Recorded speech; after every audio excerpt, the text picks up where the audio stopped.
Olá, bem-vindo ao Lendas da Nutrição de Plantas, um programa de entrevistas com especialistas em fertilidade de solo.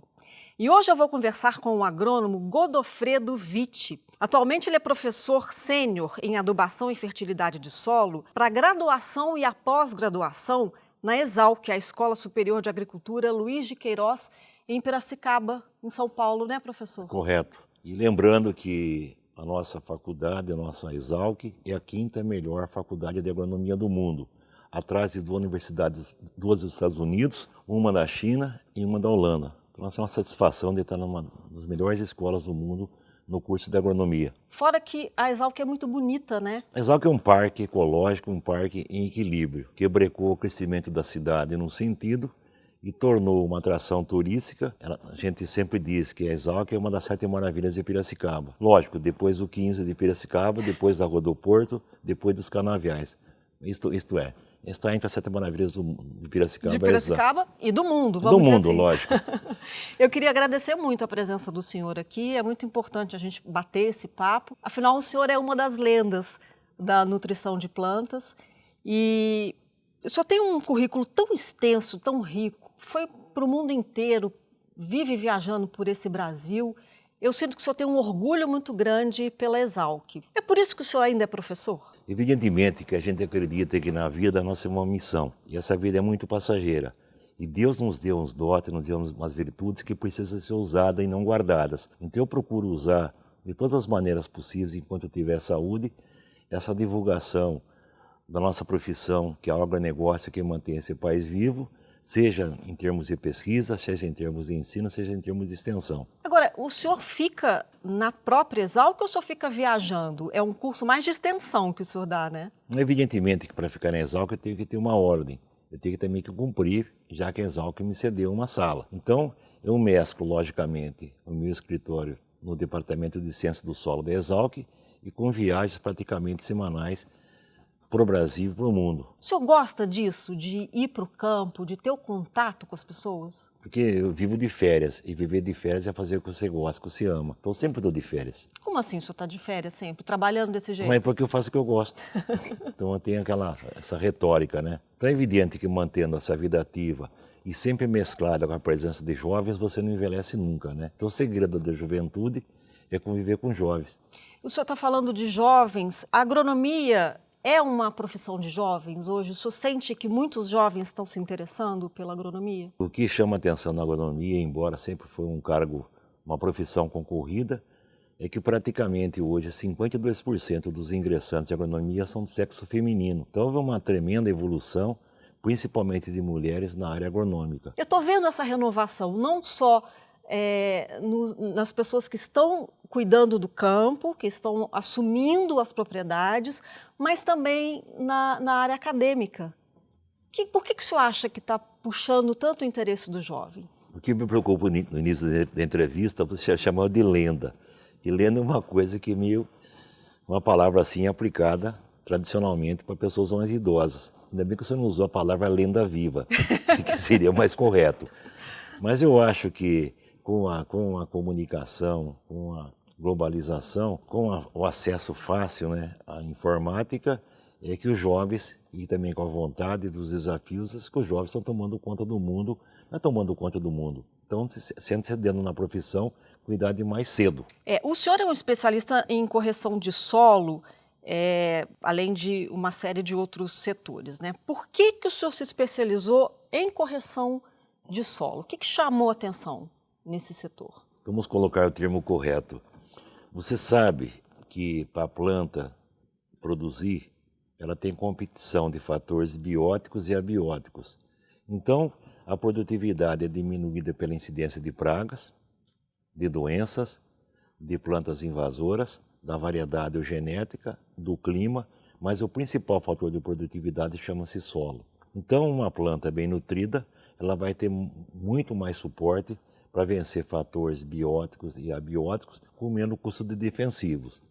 E quando você fala em manejo de solo, precisamos deixar bem claro, há 3 tipos de manejo de solo: o manejo físico, o manejo químico e o manejo biológico. E nós estamos ligados principalmente ao manejo químico do solo, que nada mais é do que a utilização de corretivos e de fertilizantes de uma maneira adequada.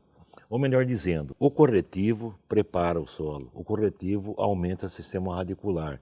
Como a planta é como nós, isto é, a planta não come, a planta bebe, e a planta bebe através de raiz. E graças à utilização de corretivos agrícolas, é possível aumentar o sistema radicular. Depois que você tem o sistema radicular, daí sim que você vai fazer adubação mineral, porque a planta vai ter condição de absorver os nutrientes, porque ela tem maior sistema radicular. Então, quando eu falei correção do solo, o senhor me corrigiu. Não é exatamente a correção, é a nutrição do solo, é isso? Nós vamos separar um pouco as coisas. Quando eu falo a correção do solo, isso envolve as práticas corretivas. E o número 1 das práticas corretivas é a aplicação do calcário. A segunda prática tradicional é o uso do gesso, principalmente o gesso agrícola. A terceira prática corretiva é a fosfatagem e a quarta prática corretiva é a adubação corretiva de potássio. E evidentemente que nesse sistema você faz a rotação de cultura, você faz a adubação verde e a última coisa que você vai fazer é usar o fertilizante mineral. Eu quero que aquele fertilizante mineral aplicado no solo seja absorvido e não perdido para o sistema através de práticas de erosão, que você já combateu com o plantio direto, combateu com a parte de práticas conservacionistas, que é física, você combateu lixiviação através do plantio direto, através do calcário, você combateu fixação de fósforo através da matéria orgânica, plantio direto do calcário, e daí sim que você vai poder colocar fertilizante para ter o máximo aproveitamento pela planta e preservando, logicamente, o ambiente.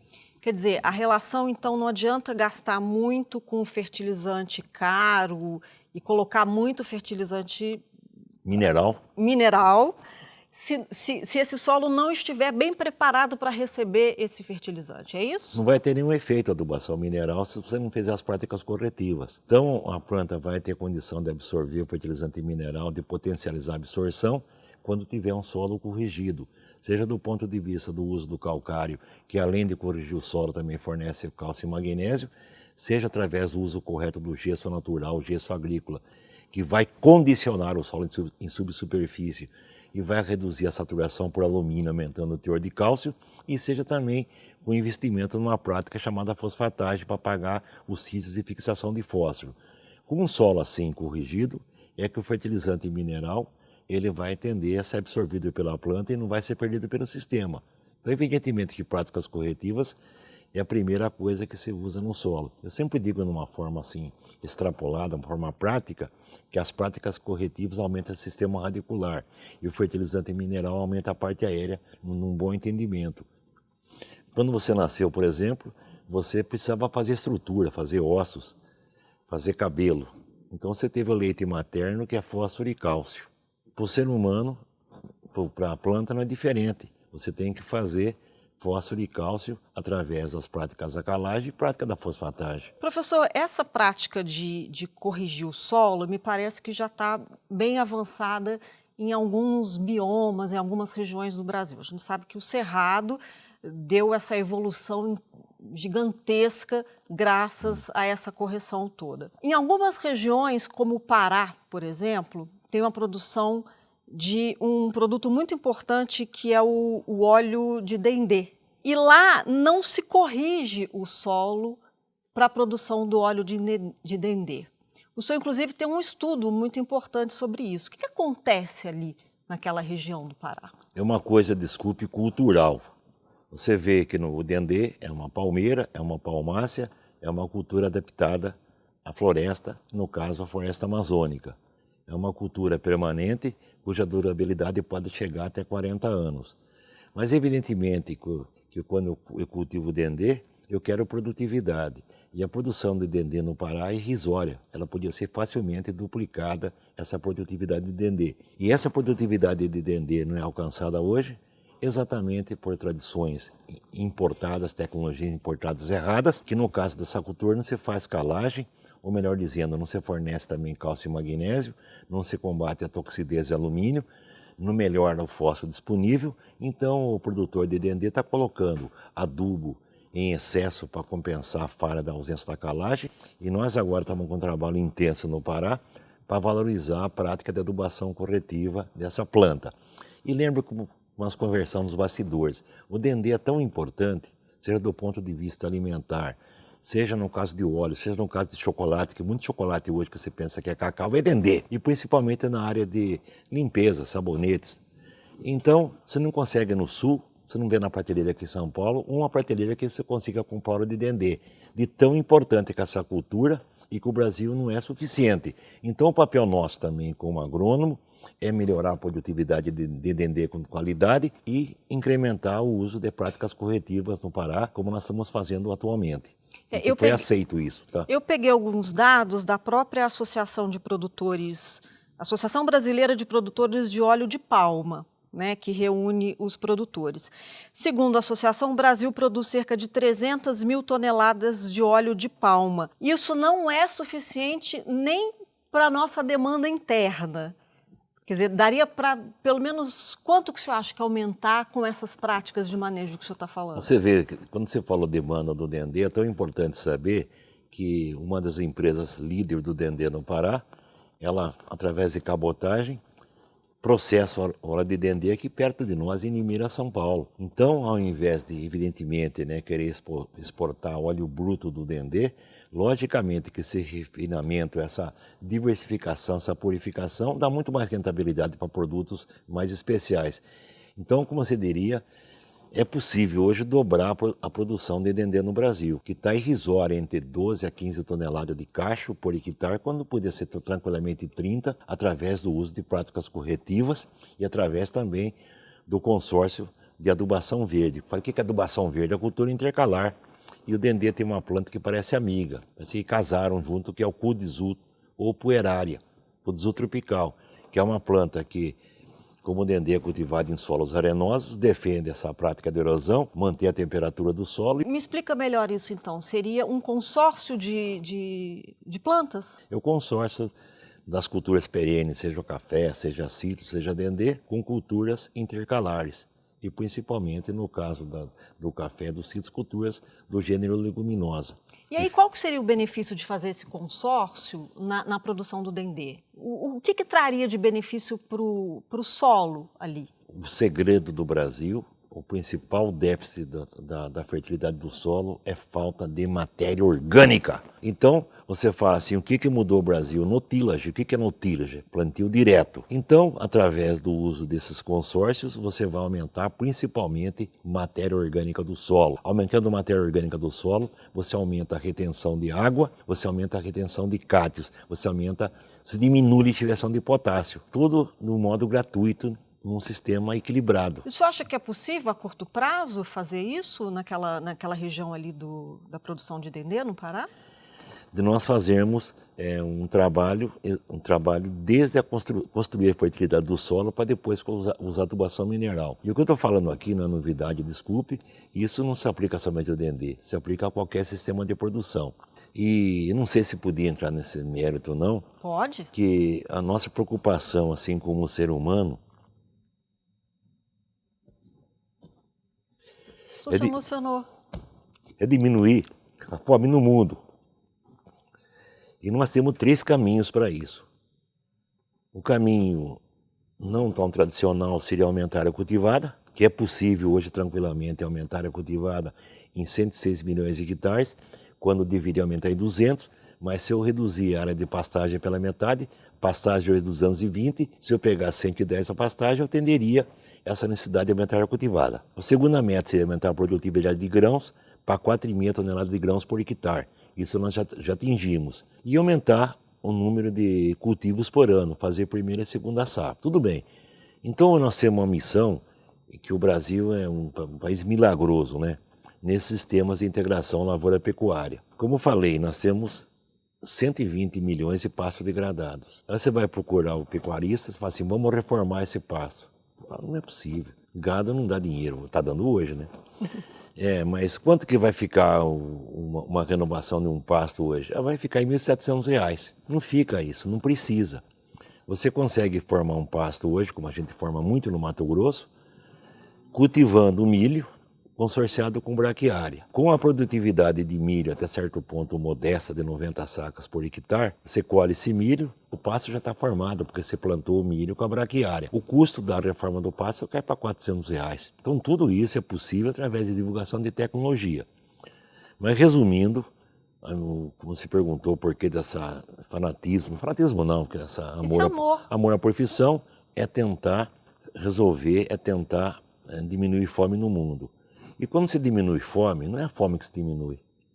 Se diminui guerra, se diminui pobreza, você diminui terrorismo, você melhora a condição de vida intelectual, você leva a progresso. E lembrar que a agricultura, o agronegócio, além de ter essas funções de diminuir pobreza, diminuir fome, diminuir terrorismo, diminuir guerra, melhorar esse equilíbrio populacional, nós também precisamos lembrar que o Brasil possui 26%, América Latina, 26% de água doce no mundo. E a água está uma coisa que está acabando. E talvez, quando você sempre fala em agricultura, bem, você está falando muito, alimento, mas o principal é energia renovável, né?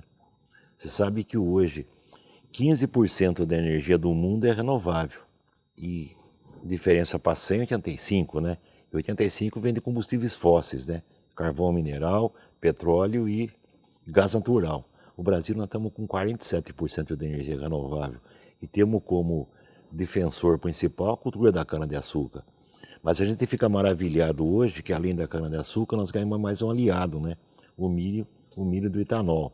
Então você vai hoje no Mato Grosso, nós temos usinas híbridas que vai ser possível produzir simultaneamente o etanol da cana-de-açúcar e o etanol do milho. Quer dizer, uma energia totalmente renovável. Enquanto você pega, por exemplo, compara com os Estados Unidos, o custo do litro do etanol anidro, do milho com etanol da cana-de-açúcar, sai, não vou dizer de cabeça para não falar bobagem, é bem inferior, 3 vezes mais barato o etanol da cana-de-açúcar. Mas o mais importante disso tudo é a redução da emissão de gases tóxicos quando você tem o etanol do milho e o etanol da cana-de-açúcar. O etanol da cana-de-açúcar reduz até em 90% a emissão de gases feito à estufa, enquanto que o etanol do milho reduz apenas em 20%. Então nós temos tudo na mão. O que falta para o Brasil? Falta esclarecimento, falta demonstrar que alimentos não dá em prateleira de supermercado, alimento vem da terra, tudo vem da terra. O senhor se emociona quando fala disso. Por quê?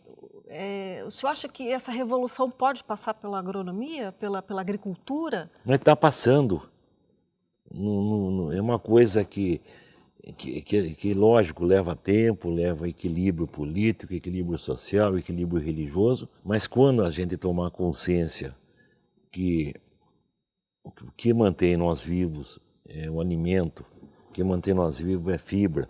Você veio de carro até aqui, utilizando energia, você vê usando etanol, gasolina. Então tudo vem da terra. E a gente se emociona porque das recepções que a gente teve, por exemplo, né, seja na Guatemala, que a gente trabalha lá com café de montanha, com cana, seja de um trabalho fantástico que estamos fazendo em Belize, produzindo cana-de-açúcar para alimentar todo o Caribe com açúcar, seja em Angola, onde a gente foi chamado de saba. Saba é uma expressão que dá para feiticeiro. Por que foram chamados de saba? A gente queria puxar para o meu lado, não? Porque ele mostrou que como é possível plantar milho e soja, mas chamou de saba porque tinha cabelo branco. E por que a gente foi chamado de saba? Porque eles não conhecem pessoas que atingem mais de 40 anos. Assim, nossa, por que em Angola, por que em países emergentes, vamos dizer assim, a população, o homem morre com 35 ou 40 anos, a mulher dura um pouco mais, por causa do alimento. Nós precisamos pôr na cabeça que o alimento mais barato do mundo, a proteína mais barata do mundo é de grãos, são cereais. Nessa ordem correta, primeiro trigo, segundo milho, terceiro arroz, quarto cevada, quinto sorgo e milheto. Se você comer esse cereal, você vive, que é a base proteica. Só que o cereal devia ser formado de 21 aminoácidos. E tem aminoácido essencial e não essencial. Aminoácido essencial é aquele que somente a planta fabrica. Isto é, você precisa comer uma planta que tenha um aminoácido essencial. Seu corpo não fabrica, nenhum é do animal, ele fabrica aminoácido não essencial. Por isso que você sobrevive.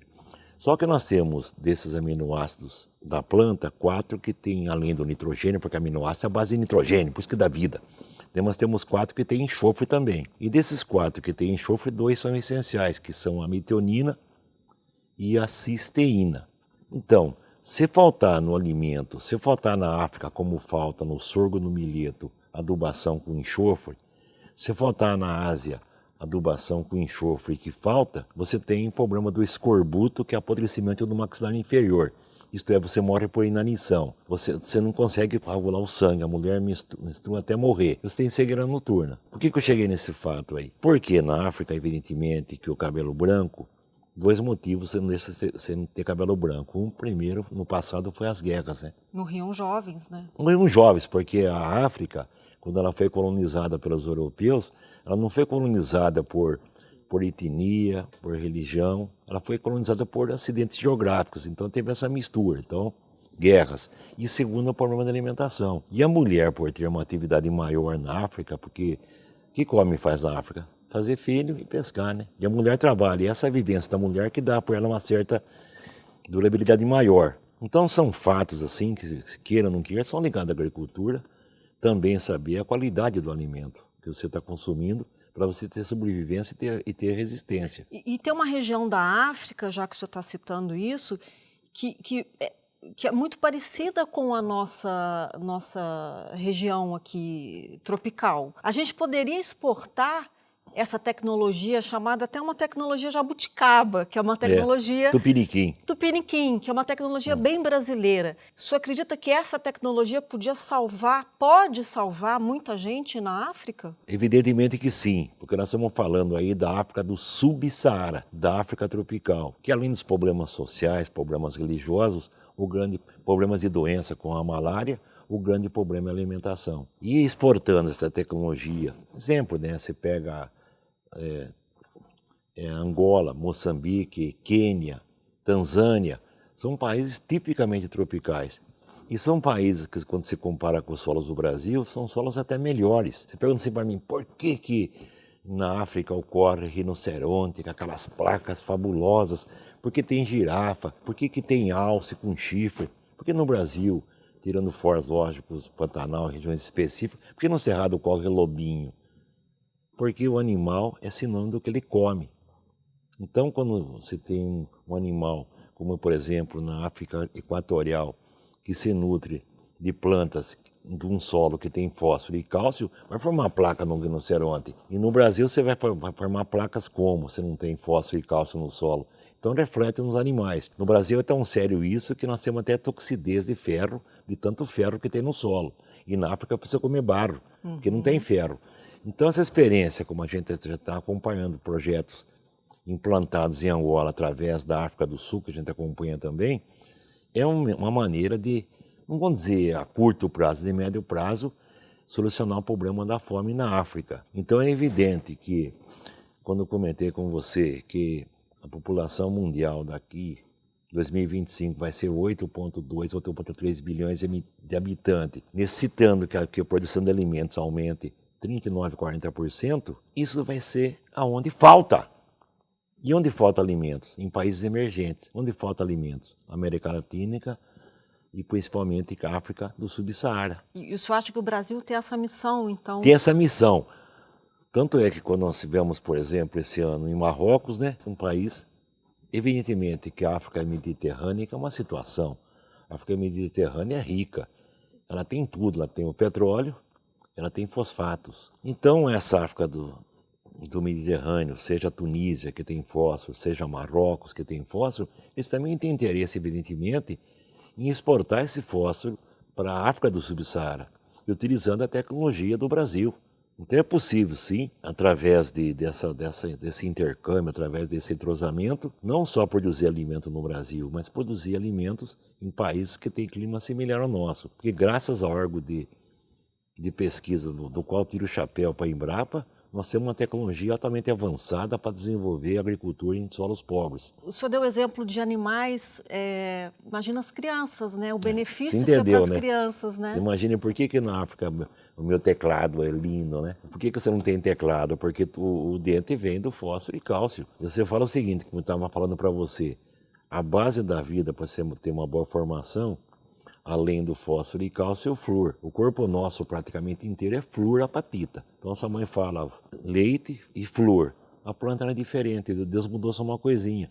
Ele falou fósforo e cálcio e o boro, que hoje é uma revolução em termos de agricultura. A gente teve na Turquia agora praticamente um mês atrás, visando também intercâmbio com a Turquia, para essa importação, que a Turquia, 73% do boro do mundo está na Turquia. E o boro é o elemento chave hoje, chave para costurar o cálcio na parede celular da planta e dar resistência ao ataque de fatores bióticos. Então, uma nova revolução hoje também, numa nutrição de plantas, que você comprou muito de mim, as práticas corretivas, seria o uso correto do boro na planta para suportar esse estresse hídrico, para regular a perda de água pela planta e para costurar a planta, dando condição de suportar mais ataque de ácaro, ataque de doenças, através desse elemento que é um espetáculo hoje, que foi tão pouco usado na agricultura até hoje. Professor, o senhor tem um conhecimento técnico incrível,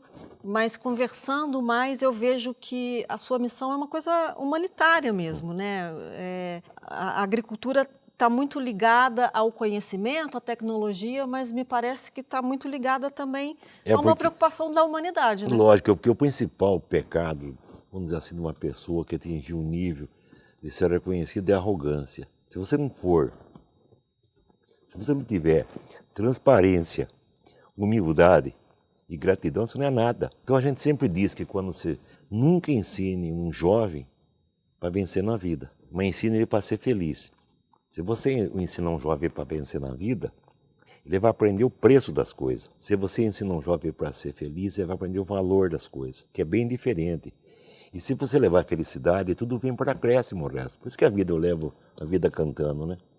Não tem segredo a vida. O senhor é feliz, então? Mas demais. Também fico contente que nesse pacote tecnológico, né, da vida, eu tenho um filho muito bem nos Estados Unidos, né? Tenho uma menina que, graças a Deus, é agrônoma. E tem um filho de Deus de 12 anos, que também ama os Beatles e os Rolling Stones, né? Então a vida é isso, é ter filhos adotivos e filhos reais no mundo. O resto vem por acréscimo. E ninguém é perfeito, nós temos falhas, evidentemente, né? E a gente todo dia aprende alguma coisa, todo santo dia, todo momento, porque o momento é ímpar, não volta, né? A vida não tem xerox, tem segunda via. É assim que a gente precisa aprender a viver, com humanidade, né? É por isso, então, que o senhor é recordista em homenagem na faculdade. Padrinho de casamento? E padrinho de casamento de aluno. Quantos casamentos o senhor já foi padrinho? Foi pouco, 23 de alunos, né? De alunos. Vai ficar caro essa brincadeira, né? É melhor eles pararem. Não é que é melhor parar, porque o cara não é o presente, o cara depois você assumir o compromisso moral com a família e dar conselho, entrar às vezes no circuito deles, perguntar como tá, como não tá, né? Então essa é a vida, né?